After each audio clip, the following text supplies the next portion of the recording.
ঢাকা উত্তর সিটি কর্পোরেশনের প্রশাসক মাহমুদুল হাসান বলেছেন, ডিএনসিসি এলাকার বিপুল পরিমাণ বর্জ্যের সঠিক ব্যবস্থাপনার জন্য আমিনবাজার ল্যান্ডফিল আধুনিকীকরণ করতে হবে।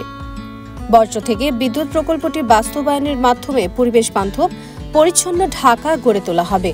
এর ফলে বায়ু দূষণ রোধ হবে। বর্জ্য থেকে বিদ্যুৎ প্রকল্পটি বাস্তবায়ন হলে সঠিকভাবে বর্জ্য ব্যবস্থাপনার পাশাপাশি 42.5 মেগাওয়াট বিদ্যুৎ উৎপাদন সম্ভব হবে। প্রকল্পটি দ্রুত বাস্তবায়নের জন্য সংশ্লিষ্ট সব বিভাগ এবং সংস্থার সঙ্গে সমন্বয় করে কাজের গতি বৃদ্ধি করা হবে। চলমান কাজগুলো নির্ধারিত সময় সম্পন্ন করার লক্ষ্যে সংশ্লিষ্ট সব বিভাগ ও সংস্থার সঙ্গে সমন্বয় করতে হবে। কাজের গতি বাড়াতে সর্বোচ্চ সচেষ্ট থাকতে হবে।